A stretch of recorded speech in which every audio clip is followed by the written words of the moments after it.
I stared at the printed manuscript on my desk, my last copy.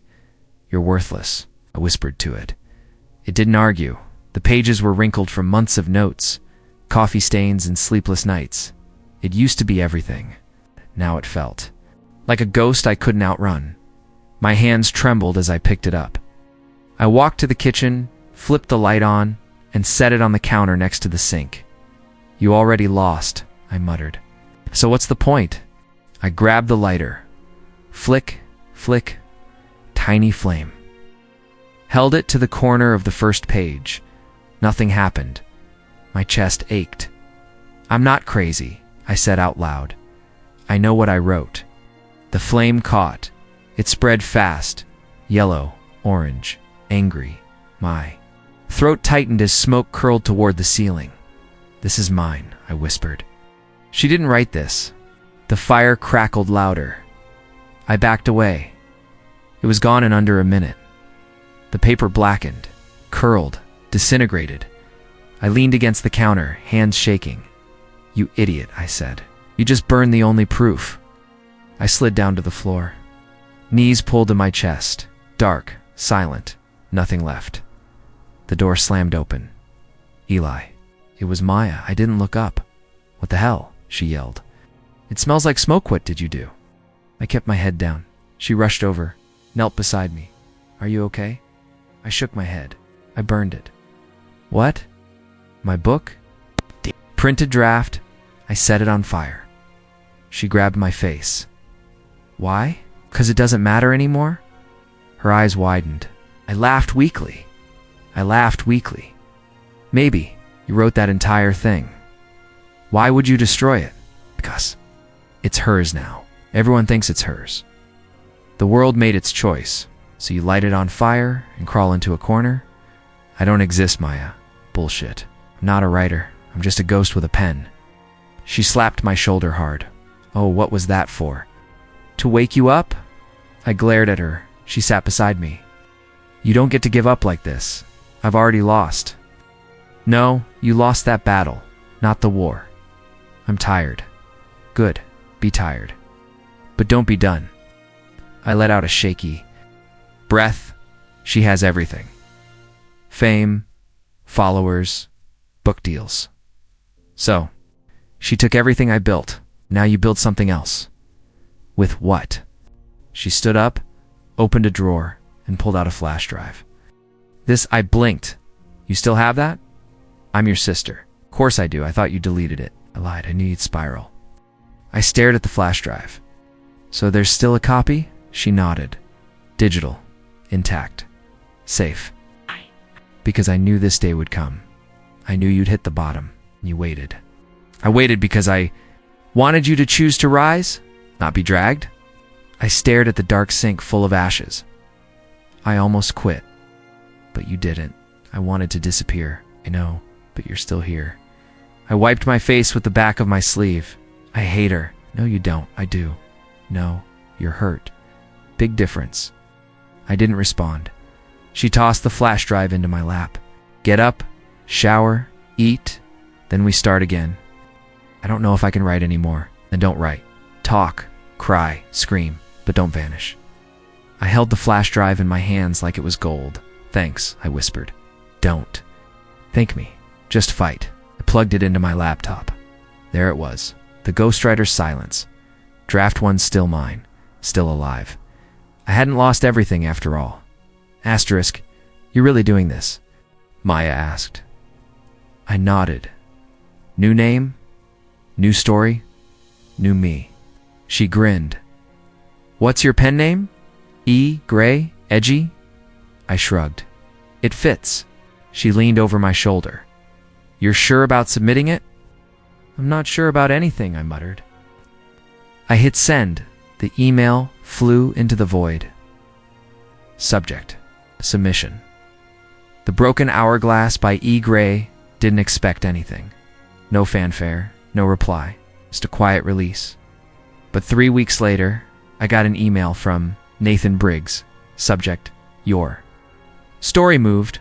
Mimi heart slammed against my chest. I met him in a tiny cafe downtown. "You're E. Gray?" he asked, raising an eyebrow as I sat down. Yeah, sorry if you expected someone older, he smiled. I expected someone more bitter. I blinked. I can be. I read your story 3 times, he said, leaning forward. It didn't. Just move me. It haunted me. I swallowed hard. Thanks, I guess. The pain and it's real. It is. Want to talk about it? No, fair enough, he said, sipping his coffee. But let me say this. You've been hurt. Deeply. But that pain makes your writing unforgettable.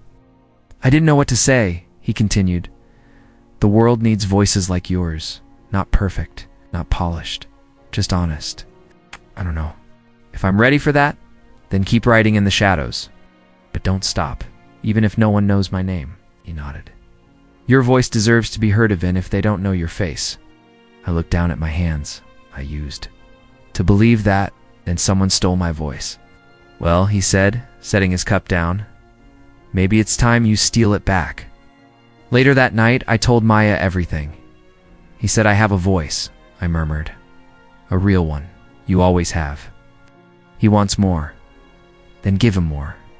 I'm scared. She tilted her head. Of what? That I'll fall apart again. That it'll happen again. Shh. I walked over, placed her hands on my shoulders. You didn't fall apart. You broke into, you rebuilt. I'm still rebuilding. And built louder this time. I emailed. Nathan again, thanks for believing in me. I'll keep writing. But I'm not ready to come out from behind the pen name yet. His reply came minutes later. Take your time. We'll be here when you're ready. And for the first time in a long while, I believed someone. Asterisk, you're really doing this? Eva whispered as she fixed my collar backstage. I already did it. Book's out. Nominated. Tonight just seals it. She's here, you know. I didn't flinch. I know. Ava glanced toward the main hall. She's all smiles for the cameras, but she won't be for long. I gave a half smile. Wait till they show the cover. The lights dimmed. The host stepped up, voice echoing. And now, our final nominee for Best Debut Novel. Ava squeezed my hand. Ready? Been ready. The screen flickered. My book cover appeared, big, bold, black and white. The Ghostwriter Silence by Adam Kane gasp. Not just from the audience, Rachel, I heard it. Sharp, immediate. Ava leaned in. There it is. Shh. Didn't know the title, I murmured. She does now. The host continued, a raw, haunting exploration of betrayal, survival, and the power of reclaiming your voice. Applause. Then silence again. I stepped onto the stage to a wave of claps, cameras flashing. As I passed the front row, I caught Rachel's eyes. Her smile, gone. Her lips parted. Her fingers clutched her award program like it could stop the truth bleeding. Through the screen, I didn't stop, didn't blink. Backstage, Ava was waiting. She looked like she'd seen a ghost, she said. She did. She's coming. Act cool. Footsteps behind me, Rachel's voice. Adam? I turned slowly. Rachel, you wrote that? I met her gaze. I did. Why? Why that title? I tilted my head. Thought it was fitting. Voice cracked. You used your real name? Didn't see a reason to hide anymore? She took a shaky breath. You made me a villain. No, I said. You did that yourself. She looked away. You could have warned me. Did you warn me when you deleted my manuscript? I asked calmly. When you submitted it under your name? She flinched. That book. I pointed toward the screen. That's not revenge. It's truth. She stepped closer. People are going to know. They should. I didn't know you were hurting that bad, she whispered. Because you never asked. Rachel looked past me, toward Ava. You helped him write this? Ava folded her arms. No, I helped him remember he could. Rachel's jaw tightened. You're making me out to be a monster. I'm telling my story, I said. If the shoe fits, this will ruin me. I shrugged. Then maybe write your own book. Give your version. It won't matter now, she muttered. No, I said. Because for once, people are hearing mine. She stepped back, her voice small. You've changed. No, I replied. I just stopped being quiet. She turned and left, heels clicking fast, Ava came beside me. You okay? I took A deep breath, lighter than I've felt in years. You said everything you needed to, and I didn't even raise my voice. She smiled. She raised yours for years. Time it belonged to you. I looked at the crowd beyond the curtain. Let's go back in. You might win. I already did. We re-entered the hall. Applause started again, louder this time. A woman tapped my shoulder. Are you really the Adam Kane? Depends. Is that a good thing? She laughed. It is tonight. I thanked her and moved forward. From the corner of my eye, Rachel sat. Alone, no press, no flash, just stillness. I leaned toward Ava. Funny, what is? She's silent now. Ava smiled faintly. Out.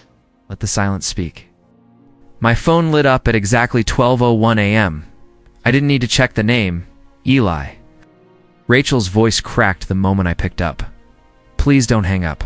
I didn't say a word. I'm losing everything, she whispered. They there. Starting to dig. Asking questions about the drafts, the timelines, even the emails. I don't know what to do. I stayed quiet. My eyes traced the shadows on my ceiling. My other hand clenched the blanket around me. I know you're angry. I know I deserve it. A shaky breath. It's hers, not mine. But I can't fix this alone. Please, just tell them we wrote it together. I'll give you credit, I swear. You'll be on the next printing. I'll make a statement. You can even... She choked. You can even have the award. Just say we were partners. Silence filled the space between her sobs. I remember when you used to stay up with me like this, she murmured. When we'd write until 3 a.m. and fall asleep on the call. Do you remember that? I did, but my voice refused to confirm. She continued. You told me I was brilliant, that my words mattered, and I believed you. But Eli, I didn't know how much I needed you until you were gone. You didn't need me. I finally spoke, my voice dry. You needed my work. Not true, isn't it? I loved you? Her voice cracked again. You know I did? Then why erase me? I didn't know it would blow up like this. Thought I had time to fix it. But then the agents came, the publishers, the press. Everything happened so fast. So did deleting my name, apparently. That wasn't me. My manager, he said it was cleaner if stop. She fell silent. You rewrote paragraphs I spent months on, changed titles, took interviews where you claimed full authorship. That wasn't your manager. That was you. She sniffled. I panicked. You planned. I corrected. You planned every bit of it. You just didn't plan for me to rise after you. Another silence. I saw the look on your face tonight. I added when they showed the book cover. The ghostwriter's silence. Fitting title, right? You humiliated me, no? Rachel? You did that yourself. Pause. Do you hate me now? She asked, small and pitiful. I swallowed. No, you don't. I outgrew you. She let out a broken laugh. That hurts more. Not trying to hurt you? Yes, you are. I'm just done pretending I wasn't the voice behind your success. You were. I didn't answer. You were everything, she whispered. Your edits, your pacing, your rhythm. I couldn't breathe without your rhythm. You breathed just fine when you signed the solo deal. That was a mistake. That was a choice. She was crying now, loud enough to hear her trying to muffle it. I miss you, she gasped. Not just the writing. I miss you, Eli. I'm not the same man anymore, I know. Saw you on stage. I blinked. You were taller, she said. I'm still 5'11". No, she said with a shaky laugh. You stood taller, like you finally saw yourself. I didn't respond. I used to be your world, she said. And you were mine, and now. She hesitated. Now I'm begging for a place in yours. I sat up in bed, legs over the edge, feet brushing cold floor. My heart wasn't racing. It was just steady. You once said silence speaks louder than anything, I said. I remember.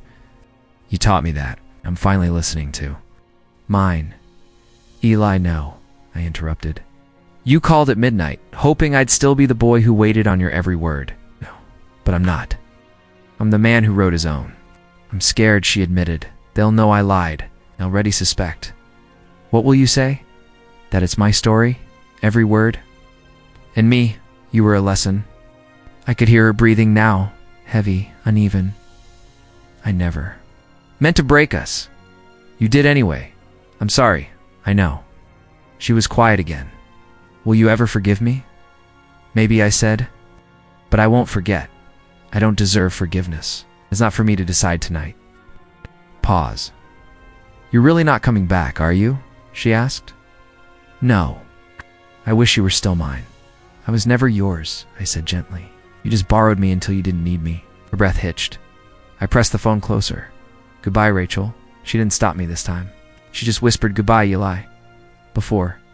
The call ended. I stared at the dark screen, and for the first time in years, I didn't feel like a ghost in someone else's story. Asterisk. I need to see Professor Langford. The secretary blinked at me. It's 10 at night, I know. But it's urgent. Please. She hesitated, then nodded toward the back hall. He's in his office. Good luck. I walked fast, heart thumping like it was trying to get ahead. Of me, I barely knocked before pushing the door open.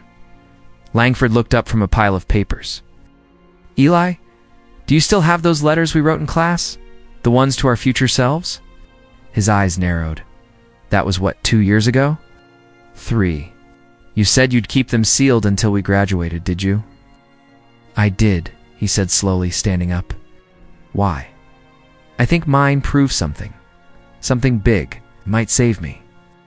Langford walked over to a locked cabinet, pulled out a faded shoebox, and started flipping through envelopes. What are you looking to prove? That I wrote the manuscript Rachel published. Every detail of it before she ever saw a page. He froze. That's a serious claim, I know. He pulled out an envelope and read the name. Eli Brandt, dated May 10th. He handed it to me. Unopened. My fingers shook as I broke the seal. I scanned the first few lines.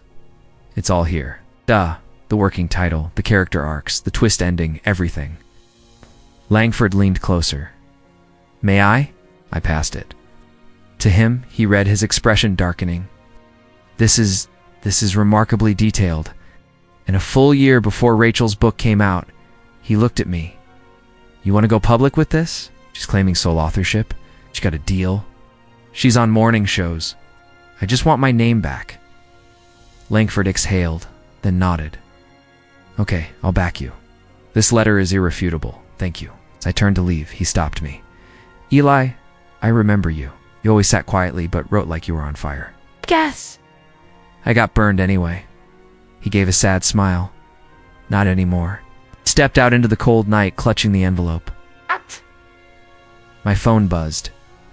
Unknown number, I answered. You found something, didn't you? Rachel's voice. How did you, Langford? Called me, said you were there. He didn't say what, but I know you.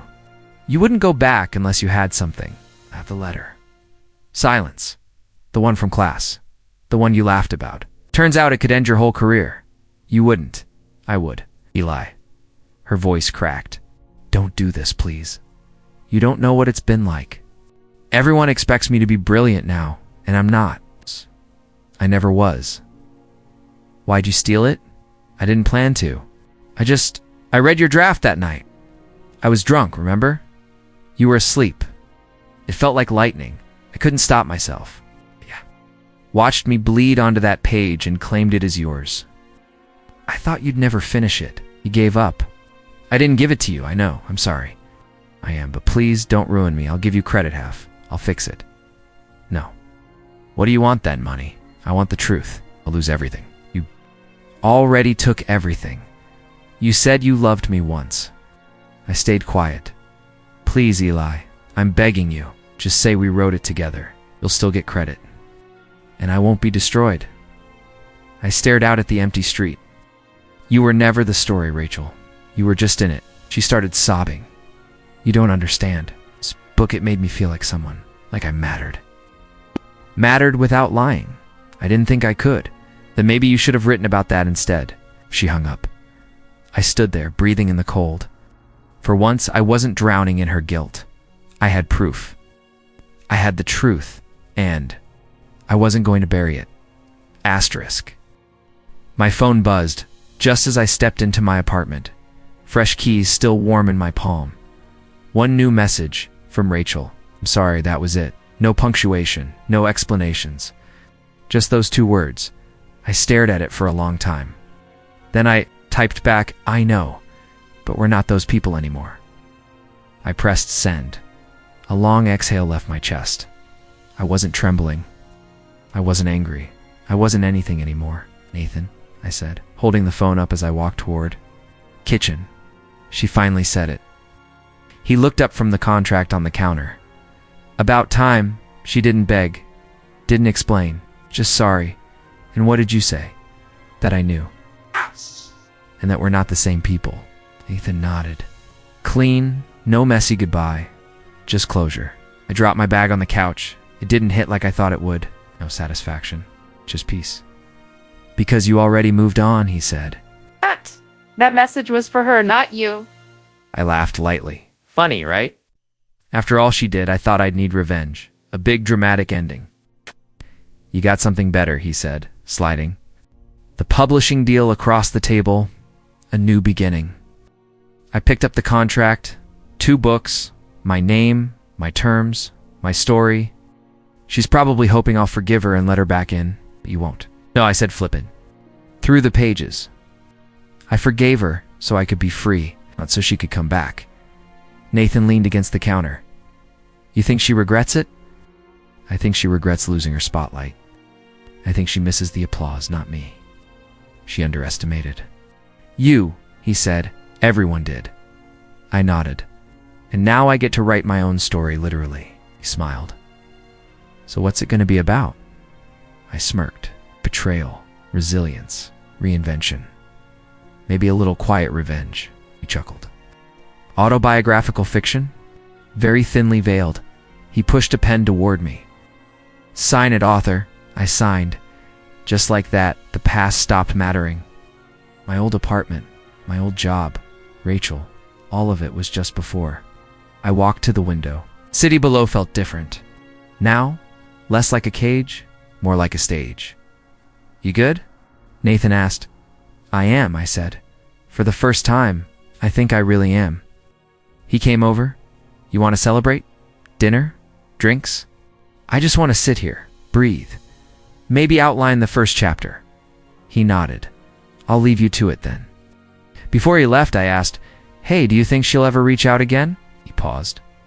Maybe, but you already closed. That chapter, I did, I said quietly. I didn't slam it shut. I just locked the door and threw away the key. No, I hung it somewhere I can't reach, just in case I'm ever tempted.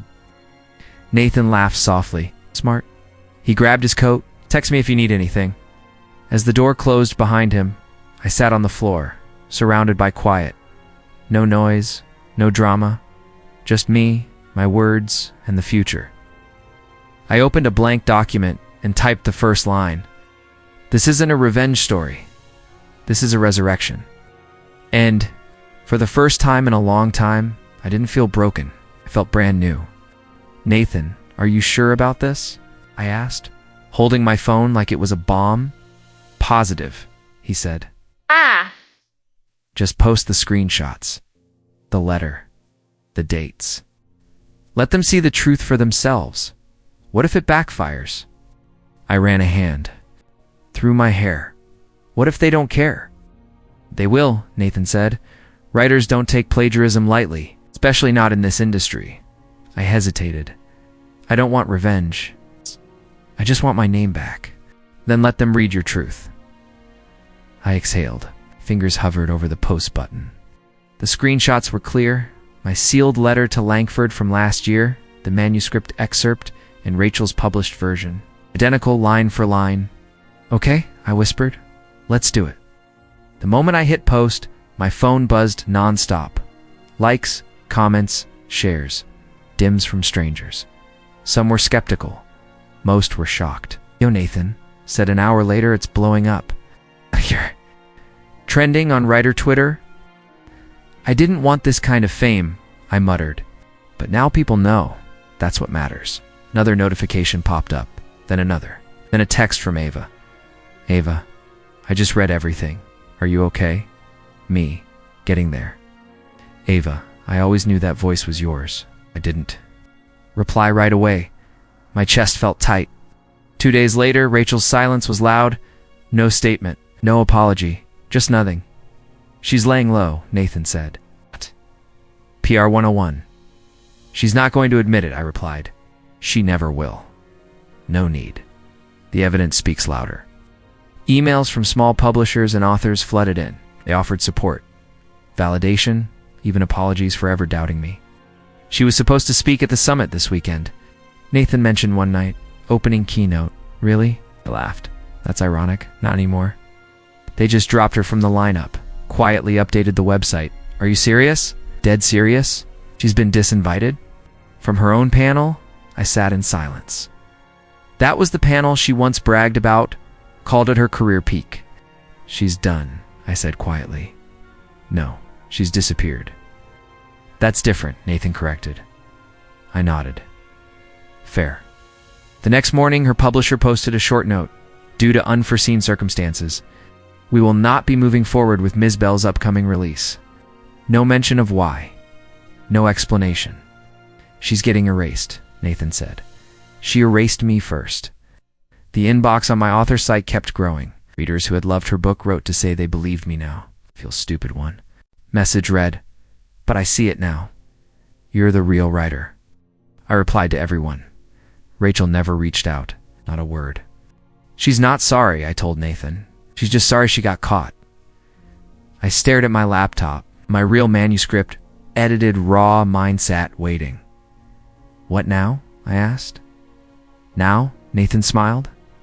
Now you write under your name. No shadows. No ghosts. I stared at the blinking cursor. I don't even know where to begin. Start with a title, he said. I already know the story. I laughed softly. Yeah, I guess I do. We sat in silence for a moment. The chaos had quieted. The world was still turning. This time, I wasn't invisible.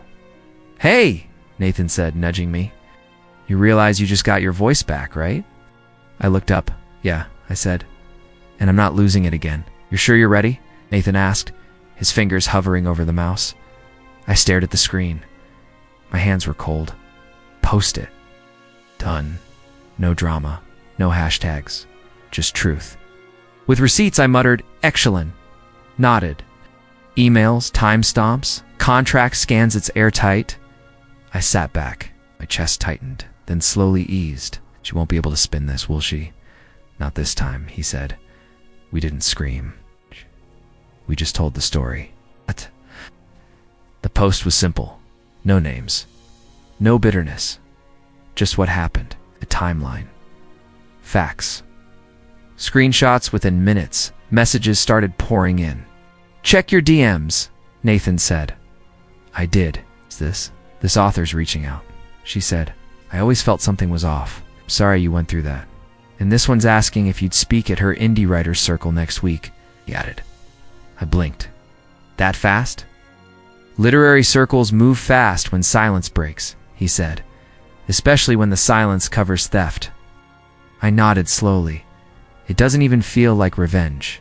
Just relief, because it's not revenge. It's reclamation. Days later, I got the screenshot. You're going to want to see this, Nathan texted. Rachel's name crossed off. Literally. Red marker on a panel flyer. Disinvited, I whispered. Apparently one of the other panelists threatened to drop out if she was there, he said. Words getting around. She always said reputation was everything. She was right. More messages followed. Publisher. Quietly backing out. An influencer's tweet. Not shocked at the truth about Rachel. Some of us knew. I didn't share it. I didn't like or reply. I just watched her vanish. Nathan, I said that evening, staring out the window, she hasn't said a word. Not publicly. Damage control. Saying anything confirms everything. She used to post 3 times a day. She's probably still trying to figure out how to come back from this. Can she? He shrugged. She built her platform on a stolen voice. Now that voice is talking. 2 weeks later, I walked into a cafe and saw her. Alone. No laptop. No ring of admirers. She glanced up, froze. I didn't stop walking, but I felt her eyes follow me. Nathan met me at the table. You okay? She was there, I said. In the corner. Did she say anything? No, just stared. He slid a latte toward me. She probably knows it's over. She won't apologize. She never could. I stirred the foam. Funny, all it took was the truth. He smiled. The kind she couldn't edit. Later that week, I got a call from the panel Rachel was dropped from. We'd love to have you, the coordinator said. We were misled before. On us? I'd be honored, I replied. When I hung up, I stared at the invite. The irony of it, Nathan peeked over my shoulder, full circle. I nodded. Feels weird. Closure usually does. At the panel, my name card sat where hers used to. During the Q&A, someone asked, "What do you think about cancel culture?" In publishing, I leaned into the mic. Sometimes people aren't canceled, they're just seeing clearly. A quiet murmur passed through the crowd. After the panel, a young woman approached me. I was afraid to speak up about my own story, she said, until I saw yours. I smiled. It's your story. No one can take that from you. I thought. She was untouchable. So did I, but truth travels. Quietly, but it travels. She nodded, eyes glassy. Thank you. That night, Nathan and I sat on the roof of his building. The stars are showing off tonight, he said. I leaned back. Feels peaceful.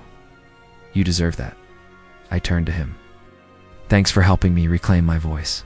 He looked at me gently. You never lost it. You just let someone else speak louder. Now you're louder. Rachel never posted again. No farewell, no defense, just silence. Read it, I said, sliding the draft across Rachel's desk. Be honest, if it's trash, just say so. She grinned, brushing a loose strand of hair behind her ear. Eli, you always act like you're some failed writer. Short stories. You're brilliant. I'm serious. This is the one. If it sucks, I'll stop. For real. She picked it up gently, like it was glass. Okay, I'll read it tonight. You're not quitting, though. Even if it sucks, I forced a smile. Deal. Stayed up late that night. Pizza boxes on the floor, cold coffee on the windowsill. She read my pages aloud, laughing in the right places, tearing up in others. You wrote this line? Shh, whispered. The silence between them was louder than their fights. That hit me. I nodded, cheeks hot. You think it's worth submitting? Yes, absolutely. But she paused. You're not going to submit it, are you? I don't know, the whole process freaks me out. Then let me do it. What? Let me send it in. Under your name, of course. I'll do the formatting, email the agents, whatever. You just write. I hesitated. I don't want to bother you with Eli. She grabbed my hand. You don't bother me. I believe in you. Let me help. And like an idiot, I said yes. 3 weeks later, I saw my story trending on Twitter. Not under my name. Not even close. Rachel Monroe's debut novel, When the Light Fell, is being called the next literary masterpiece. The summariette was identical. Line by line, I called her, straight to voicemail. I texted, is this some kind of mistake? Did they repost my synopsis with your name? No reply. I stared at the headline again, my story. Her name, my chest felt like it was caving in. I walked to her. Apartment, knocked. Waited, she opened the door, barefoot, holding a wine glass. Eli. She said like she hadn't stolen my entire life. Hey! You published my novel, I said. My voice cracked. Under your name? She didn't blink. Come inside. No, just answer me. She sipped her wine. I edited it, shaped it, polished it. I worked on it too. You were going to throw it away. I stared at her. So that gave you the right to steal it? You wouldn't have done anything with it? You said that yourself. I trusted you. She leaned against the doorframe. I didn't expect it to blow up like this, so you admit it. Mine. It's not that black and white. I took a step back. You're unbelievable, Eli, she said, her voice softening. Ow. No one's going to believe you. I submitted it. My name's on the contract. I told you you could help. I didn't say you could erase me. You said I could send it in. Under my name. You didn't specify, she said coldly. I shouldn't have to. Crossed her arms. Look, I didn't plan to hurt you. Just, I saw a future. I thought you'd understand. You thought I'd be okay being erased? I thought you'd be proud of me? I laughed, bitter and empty. Get out of my life. She didn't stop me when I turned around. I didn't eat that night, or sleep. I sat on my bedroom floor, staring at the draft. My draft hand, comparing it to hers. She hadn't even changed. The title, I sent an email to her publisher. Attached old Word documents, date stamp drafts, notes no reply. I emailed again, silence. When I told our friends, most didn't even believe me. You're overreacting, Dylan said. It's just a story. She worked on it too, Marla added. You said she helped. Helped, not hijacked. Professor Langford said. These things happen. Verbal agreements are tricky, unless you copyrighted it. I did, I whispered, but not under my real name. I used a pseudonym. Then you'll need legal proof that it's yours, he said gently. It's not easy. I walked out before I started crying. Weeks passed. Her book hit the bestseller list. Bookstores put up signs. Meet Rachel Monroe, the voice of a generation. Every time I walked past one, I felt like I was choking. One night, I pulled my manuscript out of my drawer, held it in my hands. Then I took a lighter from the kitchen and set the edge of the paper on fire.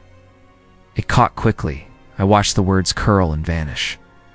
My story, my future, my name, gone. And I just stood there letting it happen. Asterisk, you're not. Even denying it? I asked, voice shaking. Rachel leaned against the counter, sipping from a wine glass like we were talking about the weather. There's nothing to deny. You submitted my novel. She shrugged. We worked on it together. No, I wrote it. Every word. She tilted her head. Did you, though? I remember brainstorming the ending with you. That plot twist. In chapter 12, my idea. You added feedback. That's not the same as writing it. She took a slow sip, then smiled faintly. It's your word against mine. My chest tightened. I trusted you. And I trusted you to do something with that story, she snapped. You were going to bury it in your hard drive forever? I clenched my fists. That doesn't make it yours. She leaned closer.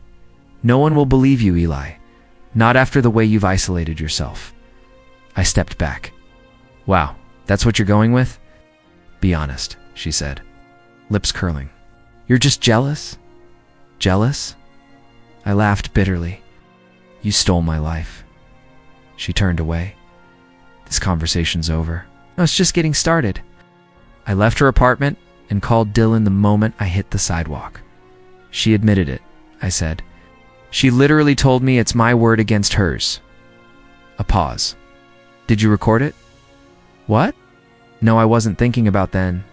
It's your word against hers, man. I stopped walking. I'm saying, it's complicated. Complicated? My voice cracked. Dylan, you've known me since freshman year. Yeah, and I also know you've been stressed lately. I could barely breathe. So now I'm delusional? I didn't say that. You didn't have to. Hung up. Next call. Marla. She said you were okay with it, she told me. That you gave her permission to submit it together. Lying. She's your girlfriend, Eli. Or was. She used me. Marla sighed. She cried when she told me. Said she never meant to hurt you, she cried. I'm the one who lost everything. She's under a lot of pressure. The book's blowing up. Oh, I'm so sorry. Her success is so hard. Look, she said carefully. Maybe you two just need to talk it through. We did. She smiled and told me no one would believe. Me. Long pause. I'm sorry. Marla whispered. I tried Professor Langford next. I don't know the full story, I said. I'm telling you the full story, I insisted. I wrote that novel. I showed you the draft a year ago. You did? And she helped edit it. She gave me feedback, not paragraphs. And did you explicitly tell her she couldn't submit it? I blinked. I didn't think I needed to, Eli, he sighed. These situations are messy without documentation. I have the original files. Anyone can backdate documents. I felt something break inside me. You think I'm making this up? Think you're upset? Rightfully. From the outside, it looks like creative collaboration gone wrong. I'm not a collaborator. I'm a victim. He didn't argue. Days passed, then weeks. I stopped leaving the house. I stopped answering texts. Her book cover was everywhere. Coffee shops, libraries, trending tags. People quoted my lines.